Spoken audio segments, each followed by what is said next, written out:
Welcome to our channel on YouTube. Please subscribe to the channel, like and share with your friend if you are liking our content. So let's begin for today.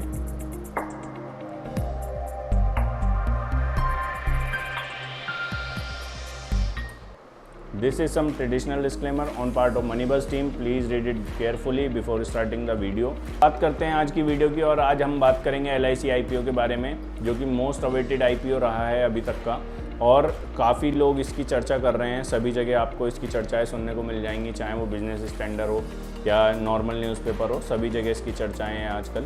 तो आज हम शुरुआत करेंगे LIC IPO की detail के बारे में।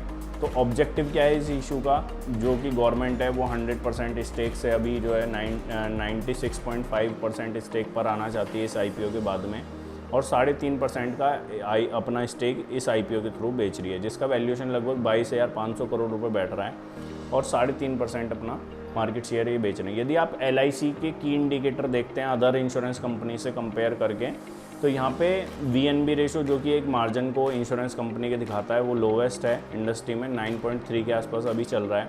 और प्राइस टू एंटरप्राइज वैल्यू यदि आप ये फॉर्मूले से भी देखेंगे, यानी कि मार्केट कैपिटलाइजेशन जो कंपनी मांग रही है 6 लाख करोड़ रुपए का और एंटरप्राइज की वैल्यू है, तो वहाँ पे ये वैल्यूएशन चीप लग रहे हैं इसके। और P/EV का जो रेशो है वो वहाँ पे 1.11 के आसपास आ रहा है, जबकि इंडस्ट्री में 3.5 और 2.5 के आसपास चल रहा है। तो ये दोनों फैक्टर हैं। इसकी शुरुआत करने से पहले वीडियो की आप इन दोनों को देख लीजिए। फिर हम बात करते हैं डिस्काउंट की, कि इस IPO में किसको कितना डिस्काउंट मिल रहा है। जैसा कि आपने देख लिया, रिटेल कैटेगरी में 45 रुपीज़ का डिस्काउंट है और LIC एम्प्लॉयज़ के लिए 45 का है, और LIC पॉलिसी होल्डर के लिए सबसे ज़्यादा 60 रुपये का डिस्काउंट यहाँ पे दिया जा रहा है। और इस IPO का साइज़ 20,500 करोड़ रुपये, और IPO ओपन होगा 4 मई को और बंद हो जाएगा 9 मई को। और ये ऑफ़र फॉर सेल है, 22.14 करोड़ शेयर यहाँ पे सेल करे जा रहे हैं, और इसके बाद भी फर्दर ऑन ऑफरिंग इसमें लाई जाएगी। तो यदि आप अदर डिटेल जो हमने DRHP से ली है, यदि आप ग्रॉस रिटर्न प्रीमियम के बेस पे देखते हैं, जो वर्ल्ड की लार्जेस्ट कंपनी है, तो वहाँ पे LIC 5th नंबर पर आती है वर्ल्ड में। तो आप देख सकते हैं कि total asset in dollar millions में 2020 का डेटा है ये, जो कंपनी ने शेयर करा है DRHP में। और यदि आप मार्केट शेयर देखें, लार्जेस्ट इंश्योरेंस प्रोवाइडर जो हैं वर्ल्ड में, उनका यूनाइटेड स्टेट में 8% है, चाइना में 16 से 20% है, जापान में 14 से 15% है। LIC एक अकेली ऐसी कंपनी है जो 72% के आसपास 2016 तक होल्ड कर रही थी। और यदि आप इसका कंपैरिजन करेंगे रेशो में 2020 के डेटा से, तो आप देखेंगे कि वहाँ पे लगभग 72% से 64% ये शेयर घट चुका है मार्केट में। यानी कि मार्केट शेयर यदि आप देखेंगे तो 8% मार्केट शेयर यहाँ पे LIC का ड्रॉप हो चुका है। यदि आप अदर फैक्टर्स की बात करते हैं, तो यहाँ पे LIC जो पॉलिसीज़ इशू करता है, उसमें LIC का इंडिविजुअल पॉलिसी में 85%, यदि ग्रुप की पॉलिसी जो कि कॉर्पोरेट पॉलिसीज़ इशू करी जाती हैं कंपनीज को सभी एम्प्लॉयज़ के लिए, वहाँ पे 92% मार्केट शेयर LIC होल्ड कर रहा है। NBP पॉलिसीज़ में भी काफ़ी अच्छा मार्केट शेयर है, और रिन्यूअल पॉलिसी में भी सबसे ऊपर ये चल रहा है अभी फ़िलहाल के लिए। तो यदि आप LIC के लिए देखना चाहते हैं कि कौन बिज़नेस लाता है LIC के लिए, तो सबसे ज़्यादा बिज़नेस लाते हैं इनके एजेंट्स, जो कि ग्रास रूट लेवल पे कंपनी के लिए काफ़ी अच्छा काम कर रहे हैं। 96% बिजनेस कंपनी का वहीं से आता है, और डायरेक्ट कंपनी के पास में बहुत ही कम शेयर है, और बैंकों के थ्रू जो इंश्योरेंस का एक बिज़नेस आता है LIC को, वो भी काफ़ी कम है, और ब्रोकर एंड अदर से भी काफ़ी कम आता है। यानी कि मेनली ये डिपेंडेंट है एजेंट्स पे। यदि आप APE इंडिकेटर जानते हैं इंश्योरेंस इंडस्ट्री में, नहीं जानते तो आप देख सकते हैं, एनुअल प्रीमियम इक्विवेलेंट होता है ये। तो यहाँ पे भी मार्केट शेयर फाइनेंशियल ईयर 13 से फाइनेंशियल ईयर 22 तक का यदि आप देखेंगे, तो 62% से घट करके 36% ये मार्केट शेयर रह गया है LIC का। तो पिछले 7-8 साल में 9 सालों में इतना ज़्यादा मार्केट शेयर डाउन हुआ है LIC का, 62% से 36% यहाँ पे मार्केट शेयर रह गया। यदि आप APE एंड मार्केट शेयर यहाँ पे भी कंपेयर करेंगे, तो यहाँ पे भी आप देख सकते हैं न्यू बिजनेस प्रीमियम में भी सबसे कम मार्केट शेयर अभी LIC का चल रहा है। ये देखिए घटते घटते, जो मतलब पिछले सालों से यदि आप कंपेयर करेंगे, जो कि फाइनेंशियल ईयर 13-14 तक 75% तक चला गया था, वो अभी 61% चल रहा है, और ईयर ऑन ईयर बेसिस पे घट रहा है। यदि आप ग्रॉस प्रीमियम देखेंगे एंड मार्केट शेयर देखेंगे, तो कंटिन्यूस में डाउन ट्रेंड आपको क्लियरली दिखाई देगा फाइनेंशियल ईयर 15-16 से। यदि आप स्पेशल कंडीशन की बात करें कि LIC के IPO के लिए स्पेशल कंडीशन क्या क्या लाई गई हैं मार्केट में, सबसे पहला है पॉलिसी होल्डर का डिस्काउंट, जबकि पहले के जो भी IPO इंश्योरेंस सेक्टर के आए हैं उसमें कुछ भी इस तरीके का नहीं लाया गया था। वेरियस डिस्काउंट दिए जा रहे हैं इसमें एम्प्लॉयज़ को, एजेंट को। और एक पैन कार्ड पे 2 एप्लीकेशन भी यहाँ पे आप लगा सकते हैं। IRDA ने भी अपनी इंश्योरेंस कंपनीज़ के लिए यहाँ पे इंक्रीज़ कर दिया लिमिट 25 से 30% तक, IRDA के एक्ट में अमेंडमेंट कर करके। तो आप देख सकते हैं कि यहाँ पे काफ़ी ज़्यादा डिमांड क्रिएट करने की कोशिश रही है गवर्नमेंट की पीछे इस IPO की वर्किंग के तहत। और अब जो LIC ने सभी को तारा है उसके ताड़ने की बारी है। तो अब की बार क्या है कि स्पेशल कंडीशन लाई जा रही है LIC के IPO के लिए। यदि आप डिमांड सप्लाई का गेम जानते हैं तो आप इसमें देख सकते हैं कि लेस शेयर सेल करे जा रहे हैं। अभी SBI सेबी के नॉर्म्स के अनुसार जो IPO आना चाहिए था वो 35,000 करोड़ रुपए का IPO कम से कम आना चाहिए था LIC की जो वैल्यूएशन है अभी, लेकिन वो भी नॉर्म्स घटा करके 3.5% पे अभी कर दिए हैं और 3.5% ही शेयर यहाँ पे इशू करे जा रहे हैं। तो यानी कि अभी जो 22 करोड़ शेयर हैं वो 3.5% हैं। 1 साल तक गवर्नमेंट ने कहा है कि हम कोई स्टेक सेल नहीं करेंगे, लेकिन 1 साल के बाद क्या होगा, यानी कि 1 साल के बाद वो फर्दर ऑन सेलिंग शुरू करेंगे अपने शेयर्स की और घटा करके, जैसे कि लिस्टेड कंपनी में 75% प्रमोटर शेयर होल्डिंग रहती है तो वहाँ पे 75% तक उनको लाना होगा। तो आने वाले इस साल नहीं करेंगे, लेकिन आने वाले सालों में आपको LIC के फर्दर ऑफर्स आते हुए देख सकते हैं, जो कि साइज़ बहुत ही ज़्यादा बड़ा होने वाला है वहाँ पे। अभी 22,500 करोड़ रुपए का IPO इतना बड़ा लग रहा है बाजार को, तो आप समझिए 1,38,214 करोड़ रुपए के शेयर यदि इस वैल्यूएशन पे देखें तो और आने वाले हैं मार्केट में अगले 5 सालों में। तो यानी कि लगभग मार्केट से ये 1,50,000 1,60,000 करोड़ रुपए उठाने की उम्मीद में है। IRDA ने भी इसलिए इंक्रीज़ कर दिया लिमिट इंश्योरेंस कंपनी जिससे इस IPO में अप्लाई कर सकें। तो यदि आप डिमांड सप्लाई का गेम जानते हो तो यहाँ पर डिमांड तो अभी पता नहीं कितनी रहेगी कितनी नहीं, लेकिन सप्लाई साइड पे भरपूर सप्लाई रहेगी। आपको 1 साल नहीं रहेगी तो आने वाले सालों में आपको ज़रूर सप्लाई यहाँ पे गवर्नमेंट की तरफ से देखते हुए मिलेगी, क्योंकि दीपम का भी टारगेट है जो कि यहाँ पे सरकारी कंपनियों के शेयर्स बेचने का, तो वहाँ पे भी आपको ज़रूर LIC के शेयर आने वाले समय में बिकते हुए दिखेंगे। यदि आप LIC IPO के लिए देखते हैं तो बहुत सारे चेंजेस करे गए हैं। तो और यहाँ पे रिकॉर्ड डीमैट खाते खोलने की उम्मीद है LIC IPO के लिए। LIC पॉलिसी होल्डर्स को जो इन्होंने जोड़ा था यहाँ पे भी 6.5 करोड़ पैन यहाँ पे जुड़ गए हैं। तो गवर्नमेंट को और LIC को ऐसा लगता है कि इस IPO का रिस्पांस काफ़ी अच्छा रहने वाला है जिस तरह से रेशो है। यदि आप एक्सपेंस रेशो देखें कंपनी के, जहाँ पे कंपनी काम कर रही है, तो कमीशन पे सबसे ज़्यादा खर्चा यहाँ पे चल रहा है। 5.4% के आसपास कमीशन पे खर्च करते हैं। इसके बाद जो है मैक्स लाइफ ही इतना खर्चा कर रही है 6.3 के आसपास, जो इससे ऊपर है, वरना सभी इंश्योरेंस कंपनियों को कमीशन पे जो खर्चा है वो LIC से कम है। यदि आप ऑपरेटिंग एक्सपेंस देखें तो यहाँ पे LIC बेटर कर रहा है और टोटल कॉस्ट यहाँ पे इंडस्ट्री का एवरेज यदि मीडियन देखेंगे तो 16% के आसपास है और LIC की ऑपरेटिंग कॉस्ट 15% के आसपास है। तो LIC ने देखिए बहुत सारे IPO जो भी आए हैं मार्केट में, जिनको किसी ने सब्सक्राइब नहीं करा उन्हें LIC ने करा है। और जब भी बॉन्ड मार्केट या कोई भी दिक्कत होती है गवर्नमेंट की तरफ से, गवर्नमेंट को लगती है, तो वहाँ पे LIC को वो कहता है कि आके इसको संभालिए। तो LIC वहाँ पे बहुत बार पैसे लेकर के आता है और उस IPO को या FPO को जो भी होता है वो उसको सब्सक्राइब करता है, बॉन्ड्स वगैरह को। तो इन सभी को देखते हुए क्या है, LIC के एक इमेज बन चुकी है और मार्केट में काफ़ी अच्छी पकड़ है इसकी। तो यहाँ पे एक बेनिफिट इसको मिल सकता है जो इसके कॉर्पोरेट रिलेशंस हैं उसका, कि ये इस IPO को अच्छे से सब्सक्राइब करवा पाएँ। और LIC काफ़ी सारे कंपनीज़ में इन्वेस्टमेंट भी काफ़ी अच्छा है इनका, जैसे कि आप देख सकते हैं IDBI बैंक में 49%, LIC हाउसिंग फाइनेंस में 45%, ITC लिमिटेड 16% और 14% यहाँ पे हिंदुस्तान कॉपर। बहुत सारी कंपनियों में इसके इन्वेस्टमेंट हैं, तो वहाँ से भी इसको काफ़ी बेनिफिट हो सकता है इस IPO के लिए हेल्प करने में। यदि आप VNB रेशो के बारे में जानते नहीं हैं तो आप पढ़ सकते हैं कि VNB margin indicate the profit margin of life insurance company. तो VNB मार्जिन यदि आप देखेंगे LIC के अभी 9% के आसपास हैं, जबकि SBI लाइफ के 23%, 27%, 28% और मैक्स लाइफ के, मैक्स फाइनेंशियल के 29% है। तो आप देख सकते हैं कि LIC जो है मार्जिन के यदि आप रेशो में देखेंगे तो काफ़ी नीचे अभी है। यदि आप अदर कंट्रीज़ में इसका मार्केट कैपिटलाइजेशन का कंपैरिजन करते हैं तो यहाँ पे आप LIC देखते हैं कि चाइना लाइफ इंश्योरेंस का जो P/EV रेशो है वो 0.21 है, जबकि LIC 1.11 पे अपना IPO लेकर के आ रहा है। तो बहुत सस्ता IPO नहीं है ये, यदि वर्ल्ड वाइड भी आप देखेंगे तो। और यहाँ पे आप अदर इंडिकेटर भी आप देख सकते हैं कि कंपनी की फाइनेंशियल किस तरीके के हैं। यदि आप EPS देखें कंपनी की तो EPS यहाँ पे आप देख सकते हैं 4 रुपये के आसपास EPS है, यानी कि 1000 रुपये का जो आप शेयर खरीद रहे हैं वो 4 या 5 रुपये के आसपास अर्निंग पर शेयर वो हर साल आपको ला करके देता है, यानी कि 5% के आसपास, 5% भी नहीं है, वो बहुत ही कम है। तो आप देख सकते हैं कि 1% से भी कम वो 0.5% आपकी अर्निंग यहाँ पे है EPS में।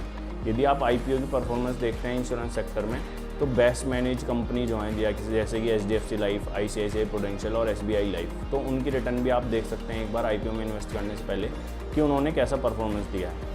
तो आप देखेंगे यदि HDFC लाइफ का IPO 2017 में 290 रुपये के आसपास आया था और अभी 582 रुपये चल रहा है, यानी कि 100% की रिटर्न दी है, लेकिन 5 सालों में। तो यदि आप 5 सालों का पेशेंस यहाँ पे बना करके रख सकते हैं IPO में, जब तक कि पूरे शेयर मार्केट में ऑफलोड नहीं हो जाते, उसके बाद में कहीं आपको रिटर्न इसमें दिखना शुरू होएगा, क्योंकि यहाँ पे तो फर्दर ऑन ऑफरिंग भी नहीं हुई है इन शेयरों की। लेकिन LIC के केस में अभी बहुत छोटा सा पार्ट आ रहा है 3.5% का। यदि 75% भी स्टेक गवर्नमेंट अपने पास रखती है तो भी अभी बहुत बार IPO FPO जो भी ये लाएंगे, IPO के बाद में FPO, तो इन्हें लाना होगा या इंस्टीट्यूशन को सेल करेंगे, तो वहाँ पे भी काफ़ी ज़्यादा सप्लाई है बाज़ार में आपको इन शेयरों के आते हुए दिख सकती है। तो ICICI प्रूडेंशियल की यदि आप बात करेंगे तो 9.5% एनुअल के हिसाब से यहाँ पे रिटर्न मिला है, और SBI लाइफ में 11.5% के आसपास रिटर्न मिला है। तो 20 से नीचे रिटर्न है। यदि आप टॉप लाइन में देखते हैं HDFC जैसी बेस्ट मैनेज कंपनी भी 20% से ज़्यादा रिटर्न यहाँ पे हर साल का नहीं दे पाई है मार्केट में अभी तक भी। यदि आप रिस्क की बात करें तो लोअर परसिस्टेंसी रेशो है यहाँ पे as compare to private player.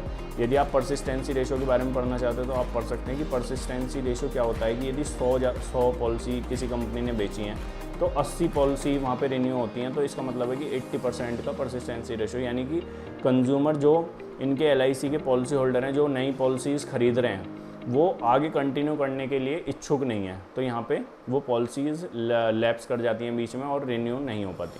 तो यहाँ पे लोअर परसिस्टेंसी रेशो भी एक कंसर्न बना हुआ है LIC के लिए कि इनके एजेंट्स क्या करते हैं, वहाँ पे बेच देते हैं पॉलिसी अपने कमीशन के लिए, और वो आगे पॉलिसी कंटिन्यू नहीं हो पाती हैं जब लोगों को धीरे धीरे उसके बारे में पता चलता है या कोई और उनसे बेटर ऑप्शन देता है। तो ये एक रिस्क का फैक्टर बन चुका है कंपनी के लिए। और धीरे धीरे क्या है कि इन्वॉल्वमेंट है कंपनी में गवर्नमेंट का, तो हर डिसीजन के लिए वहाँ पे गवर्नमेंट पे डिपेंडेंस है, तो यहाँ पे भी काफ़ी ज़्यादा कंसर्न इस LIC के IPO के लिए हो सकते हैं। डिपेंडेंस ऑन इंडिविजुअल एजेंट, जैसा कि हम देख रहे थे कि 96% बिजनेस इंडिविजुअल एजेंट से लेकर के आ रहे हैं, तो ये कंपनी की एक कमी भी हो सकती है कि वहाँ पे क्या है कि एजेंट्स पे डिपेंडेंस बहुत ज़्यादा है। और higher ROE is expected to normalise the valuation, तो इसमें क्या है कि रिटर्न ऑन इक्विटी बहुत ज़्यादा जनरेट करना होगा इस वैल्यूएशन को जस्टिफाई करने के लिए यदि प्राइवेट प्लेयर की टक्कर में LIC को आना है। तो segregation of single consolidated life fund into separate fund में इम्पैक्ट एडवर्सली। लो VNB मार्जिन हमने डिस्कस कर लिया है, और segregation of single life fund के बारे में हम आगे बात करेंगे कि लाइफ फंड है क्या। देखिए, यदि VNB मार्जिन के बारे में आप देखना चाहते हैं तो किसी भी इंश्योरेंस कंपनी के लिए जो मार्जिन का रेशो होता है उसे VNB मार्जिन कहता है, value of new business margin कहा जाता है। कि यदि आप देखेंगे कि VNB margin of 20% would mean that insurance under right a new business premium for 100 in a year, the expected profit over the life time of that business is 20। यानी कि VNB मार्जिन का मतलब है यदि 100 रुपये का प्रीमियम राइट करा है तो 20 रुपये उस पर एक्सपेक्टेड प्रॉफिट होता है over A life time of that business, यानी कि पूरे जब तक वो पॉलिसी चलेगी। तो VNB मार्जिन भी काफ़ी कम है यहाँ पे कंपनी जो LIC IPO लेकर के आ रही है। यदि आप ये पढ़ना चाहते हैं कि segregation of single consolidated life fund का क्या इशू है, जो कि सेपरेट फ़ंड बना दिए गए हैं अमेंडमेंट करके, तो LIC ने 30 सितंबर में 2 तरीके के फ़ंड डिक्लेयर करे थे। उसके पास जो हैं 24 लाख करोड़ के ऐसे फ़ंड हैं जो कि पार्टिसिपेटिंग पॉलिसी होल्डर के हैं, और 11 करोड़ के ऐसे फ़ंड हैं जो कि नॉन पार्टिसिपेटिंग पॉलिसी होल्डर्स के हैं। तो कॉरपोरेशन नहीं, यानी कि LIC ने इसके बारे में क्या कहा था कि the segregation of single consolidated life fund into 2 separate fund, participating policy holder fund and non participating, यानी कि कॉरपोरेशन ने कहा था जब ये सेग्रीगेशन हुआ था और ये अमेंडमेंट आए थे उसके बाद में कि इसकी वजह से क्या होगा, 2 फंड बनाने की वजह से हमारे लिए बिजनेस को एडवर्सली इफेक्ट होगा और फाइनेंशियल कंडीशन भी हमारी आने वाले समय में और कैश फ्लो ख़राब हो सकते हैं। ऐसा क्यों हो रहा है आगे देखते हैं। देखिए, जो भी इंश्योरेंस कंपनी होती हैं उन्हें 2 तरीके के यहाँ पे फ़ंड डिक्लेयर करने होते हैं। पार्टिसिपेटिंग पॉलिसी होल्डर वो पॉलिसी होल्डर होते हैं जो कंपनी के प्रॉफिट में पार्टिसिपेट करेंगे, और नॉन पार्टिसिपेटिंग पॉलिसी होल्डर वो पॉलिसी होल्डर हैं जो कंपनी के प्रॉफिट में पार्टिसिपेट नहीं करेंगे। उनका शेयर होल्डर के साथ में शेयर किया जाएगा। तो LIC पहले जो प्लान्स बेचती थी या पॉलिसीज़ बेचती थी वहाँ पे पार्टिसिपेशन वाली पॉलिसी बेचती थी, यानी कि वो एजेंट LIC के पॉलिसी होल्डर्स को बताते थे कि जो भी LIC प्रॉफिट कमाएगी उससे आपको बोनस मिलेगा या उससे आपको प्रॉफिट का शेयर मिलेगा। लेकिन अब पिछले 4-5 साल से LIC नॉन पार्टिसिपेटिंग पॉलिसीज़ बेचने में ज़्यादा इंटरेस्ट दिखा रही है और अपने एजेंट्स को भी प्रमोट कर रही है कि नॉन पार्टिसिपेटिंग पॉलिसीज़ आप बेचिए। तो इसका इफेक्ट क्या पड़ रहा है कि जो बोनस वगैरह थे वो सब वहाँ पे पॉलिसी होल्डर को नहीं मिल रहे हैं और एक डिफाइंड बेनिफिट ही वहाँ पे मिल रहे हैं। तो इसलिए क्या हो रहा है कि पॉलिसी होल्डर को अब धीरे धीरे जैसे ये चीज़ समझ में आ रही है तो वो वहाँ से LIC से स्विच करके अदर कंपनी में या किसी और अल्टरनेटिव ऑप्शंस में स्विच कर रहे हैं और इन्वेस्टर के लिए बेनिफिशियल है। देखिए कैसे कि 10 single life fund was earlier distributed among the policy holder and share holder.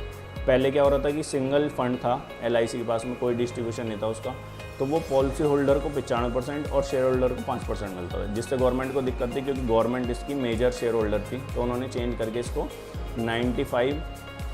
100% था 95/5 में लेकर आए हैं और आने वाले समय में 90:10 में लेकर आएंगे, यानी कि 90% मिलेगा पॉलिसी होल्डर को और 10% मिलेगा शेयर होल्डर को। धीरे धीरे क्या हो रहा है कि वो बोनस कम होता जा रहा है पार्टिसिपेटिंग पॉलिसी होल्डर्स का जो पुराने हैं और शेयर होल्डर की तरफ रूट हो रहा है, तो इससे पॉलिसी होल्डर के लिए भी फेथ की कमी हो रही है वहाँ पे। यदि आप बेस्ट मैनेज कंपनी को भी देखते हैं यहाँ पे इंडस्ट्री में, तो HDFC life best manage company है और मार्केट कैपिटलाइजेशन देखेंगे आप इसका तो 1,23,000 करोड़ रुपए के आसपास है, जिसका करंट मार्केट प्राइस शेयर का 582 रुपये चल रहा है। यदि आप इस कंपनी के फाइनेंशियल भी कंपेयर करते हैं तो आप देखिए sales year on year basis पे बढ़ रही है, लेकिन लास्ट ईयर से यहाँ पे भी डाउनवर्ड ट्रेंड है। और दूसरा, सबसे पहले आप देखिए ऑपरेटिंग प्रॉफिट मार्जिन लॉस से कंपनी 4% से 1% इसी के बीच में घूम रही है, यानी कि आप देखिए ये इंडस्ट्री किस तरह से काम कर रही है कि आप लॉस से प्रॉफिट, लेकिन प्रॉफिट में भी आप 4% से ऊपर नहीं जा पा रहे ऑपरेटिंग प्रॉफिट मार्जिन में। तो किस तरीके की इंडस्ट्री है जहाँ पे इतना ज़्यादा वैल्यू होने के बाद में, नाम होने के बाद में, इतना ज़्यादा मार्केट में पार्टिसिपेशन होने के बाद में भी प्रॉफिट जनरेट नहीं हो पा रहे हैं। तो ये आप देख सकते हैं कि EPS यहाँ पे 6 रुपये 5 रुपये के आसपास बनी हुई है, 582 रुपये के शेयर जिसका, और जिसमें डिविडेंड पे आउट 30% के आसपास है। यदि आप दूसरी कंपनी देखेंगे ICICI प्रूडेंशियल, तो वहाँ पे भी आप देख सकते हैं कि 75,000 करोड़ रुपए का मार्केट कैपिटलाइजेशन है कंपनी का, करंट मार्केट प्राइस 526 रुपये है, और यदि प्रॉफिट बिफोर टैक्स देखेंगे यहाँ पे तो ये 961 करोड़ रुपए है। तो आप देख सकते हैं यहाँ पे भी लॉस में है कंपनी, और ये भी 6% 5% से ज़्यादा 2012 से आज तक कभी कमा ही नहीं पाए हैं।